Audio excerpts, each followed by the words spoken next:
Most students revise and forget everything the next day. This is actually not a memory problem.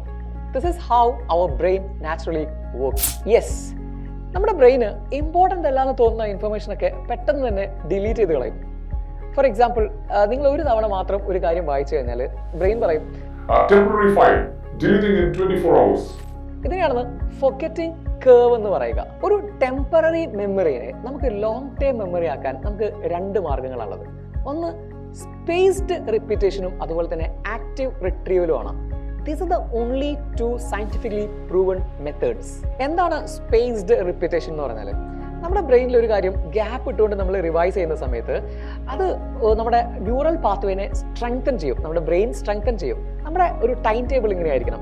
Day 1 നമ്മളത് learn ചെയ്യുന്നു, day 2 നമ്മളത് ഒരു quick revision നടത്തുക, then day 4 നമ്മൾ അതിൻ്റെ ഒരു ഡീപ്പ് റിവ്യൂ നടത്തുക, and the last one is day 7 നമ്മളൊരു ഫൈനൽ റിവ്യൂ കൂടെ നടത്തി കഴിഞ്ഞാൽ ഓൾമോസ്റ്റ് 80% ഓഫ് ഫൊഗറ്റിംഗ് ഇതിലൂടെ ഇല്ലാതെയാവുന്നു.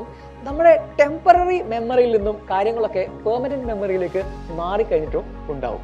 ഇനി രണ്ടാമത്തത് എന്താണ് ആക്റ്റീവ് റിട്രീവൽ എന്ന് പറഞ്ഞാൽ? നമ്മളൊരു കാര്യവും ഇങ്ങനെ ജസ്റ്റ് വായിച്ച് പോകരുത്. നമ്മുടെ ബ്രെയിന് നമ്മൾ പ്രയാസപ്പെട്ട് ഓർത്തെടുത്ത കാര്യങ്ങളെ ഒരുപാട് കാലം മെമ്മറിയിൽ സൂക്ഷിക്കുകയുള്ളൂ.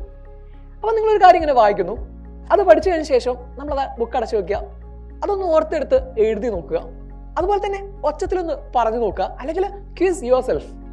ഇങ്ങനെ ചെയ്യുന്നതിലൂടെ ബ്രെയിൻ കുറച്ച് ഫോഴ്സ്ഫുള്ളി റിക്കലക്ട് ചെയ്യും നമ്മൾ പഠിച്ച കാര്യങ്ങളെ. അത് പിന്നീട് ഒരിക്കലും മറന്നു പോവുകയില്ല. ഇങ്ങനെ നമുക്കൊരു 80% ഫൊഗറ്റിംഗ് ഒഴിവാക്കാൻ സാധിക്കും. സോ നെക്സ്റ്റ് ടൈം ഇനി പഠിക്കുന്ന സമയത്ത് ഈ രണ്ട് കാര്യങ്ങൾ ഒന്ന് ഒരുമിപ്പിച്ച് നോക്കുക.